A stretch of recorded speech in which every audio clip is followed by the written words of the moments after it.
नमस्ते दर्शक बंधु जानिबा कथार यही मोहनीय एपिसोड्र परिसर मध्य को आपण मानकु समस्त को आमे स्वागत जनाऊछु। आजिर प्रथम प्रश्न, यह संपूर्ण रूपे एक ओडिया यात्रा उत्सव। यही यात्रा आम समाज को एकता, संगठन, धर्मरक्षा, त्याग, तपस्या और परंपरा को सुरक्षा देवा लगी तत्पर भाव शिक्षा दे थाए। यही यात्रा रे ठाकुर माने ग्राम परिक्रमा करी मेलन पड़िया को जाती और पर्वर नाम दोलଯାତ୍ରା नाम ख्यात। तेबे दोलଯାତ୍ରାर प्रथम दिन को फगु दशमी कहुए। प्रश्न हेउछि फगु दशमी आम परंपरा मते आम पंजिकार केबे पालित होइथाय?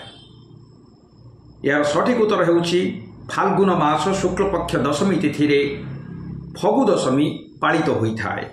फगु दशमी परठारु श्रीमंदिर रे श्री जगन्नाथंकर चाचेरी लीला आरंभ होइथाय। एबे आसंतु जीवा आजिर द्वितीय प्रश्न निकट को। पुरी स्वर्गद्वार समुद्र कूल रे एक आश्रम निर्माण करी से सेठारे साधना करुथिले। लोकविश्वास रहिछि एही महापुरुषंक निर्देश मते समुद्र 7टी लहड़ी पछको घुंची जाइथिला। सेइथिपाई एही आश्रम 7 लहड़ी मठ नाम परिचित। प्रश्न हेउछि एही 7 लहड़ी मठ केउ महापुरुषंकर साधना पीठ थिला? यार सठिक उत्तर हेउछि एही 7 लहड़ी मठ अति बड़ी जगन्नाथ दासंकर साधना पीठ थिला। जगन्नाथ दास नवाक्षरी वृत्ते ओडिया भागवत रचना करिथिले। तांको भक्ति और पांडित्य रे विमुग्ध होई श्री चैतन्य जगन्नाथ दासन को अति बड़ी संबोधन करथिले। एबे आसंतु जीवा आजिर तृतीय प्रश्न निकट को।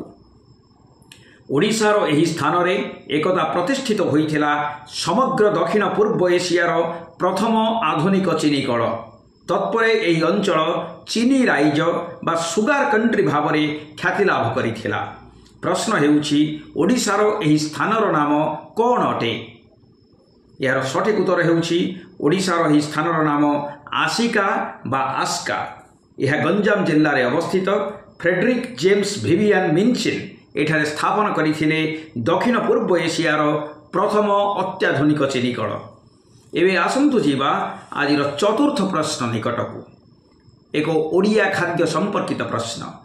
एही खाद्य पदार्थटी अंशुघात पाई अमोघ प्रतिषेधक।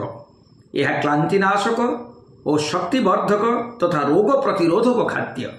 यह को खाइले रक्तचाप, मधुमेह नियंत्रित हुए, कोष्ठकाठिन्य दूर हुए और भल निद हुए। यार विभिन्न प्रकार ना हेला सज, बासी, दही, चाई, छुंक, मलीफुलिया, चिपुड़ा, काकुड़ी कोरा, मिठा, घिओ इत्यादि। प्रश्न हेउछि एही खाद्य पदार्थटीर ना कौन अटे? एही खाद्य पदार्थटीर ना हेउछि पखाल भात। यह ओडिशार एक लोकप्रिय खाद्य। एथिरे प्रचुर परिमाण में potassium, calcium, sodium, iodine, iron, magnesium, खनिज लवण, धातव लवण, vitamin B, vitamin B12, vitamin C, vitamin E रही अछि और यह नियमित खाउथिबारु ओडिशा ग्रामांचलर पिलामानक ठारे रोग प्रतिरोधक शक्ति अधिक थाए।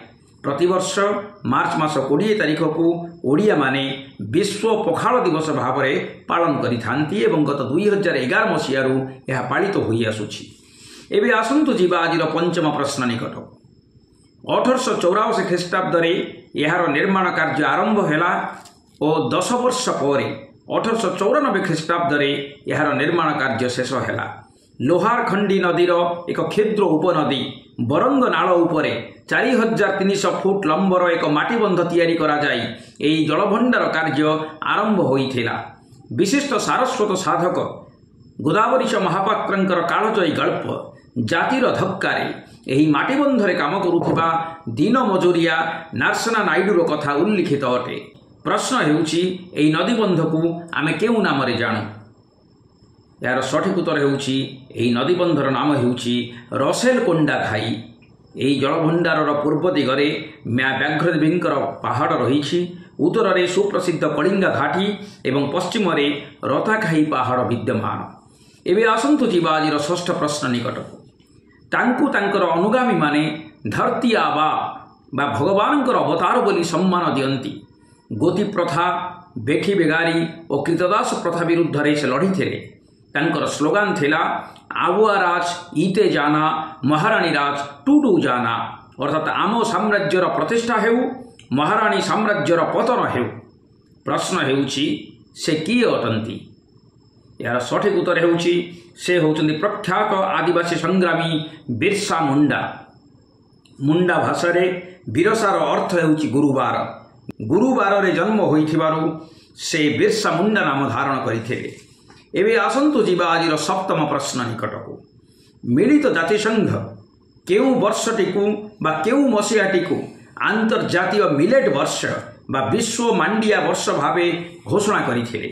ଏହାର ସଠିକ୍ ଉତ୍ତର ହେଉଛି ଗତ 2023 ମସିହାକୁ ମିଳିତ ଜାତିସଂଘ ଆନ୍ତର୍ଜାତୀୟ ମାଣ୍ଡିଆ ବର୍ଷ ଭାବରେ ଘୋଷଣା କରିଥିଲେ। ମାଣ୍ଡିଆ ଏହି ପୁଷ୍ଟିକର ଖାଦ୍ୟ ପଦାର୍ଥ ସମ୍ପର୍କରେ ଜନସଚେତନତା ସୃଷ୍ଟି କରିବା ପାଇଁ ଭାରତର ପ୍ରସ୍ତାବ କ୍ରମେ ମିଳିତ ଜାତିସଂଘ ଏହି ଘୋଷଣା କରିଥିଲେ। ଏବେ ଆସନ୍ତୁ ଯିବା ଆଜିର ଅଷ୍ଟମ ପ୍ରଶ୍ନ ତଥା ଶେଷ ପ୍ରଶ୍ନ ନିକଟକୁ। ପ୍ରତିବର୍ଷ କେଉଁ ଦିବସଟିକୁ ଜାତୀୟ ମହାକାଶ ଦିବସ ଭାବେ ପାଳନ କରିବା ପାଇଁ କେନ୍ଦ୍ର ସରକାର ଘୋଷଣା କରିଅଛନ୍ତି?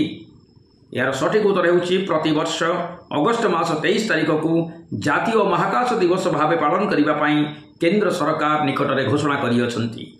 ଗତ 2023 ମସିହାର ଏହି ଦିନ ଲ୍ୟାଣ୍ଡର ବିକ୍ରମ ଅର୍ବିଟର ଠାରୁ ଅଲଗା ହୋଇ ଆସ୍ତେ ଆସ୍ତେ 20 ମିନିଟ୍ ମଧ୍ୟରେ ଚନ୍ଦ୍ରପୃଷ୍ଠରେ ପାଦ ଦେଲା ଓ ପରେ ପରେ ବିକ୍ରମ ପେଟରୁ ପ୍ରଜ୍ଞା ରୋଭର ବାହାରି ଚନ୍ଦ୍ରପୃଷ୍ଠର ଫଟୋ ଉଠାଇବା ସହ ଅନେକ ଗୁରୁତ୍ୱପୂର୍ଣ୍ଣ ତଥ୍ୟ ପ୍ରଦାନ କରିବା ଆରମ୍ଭ କରିଥିଲା।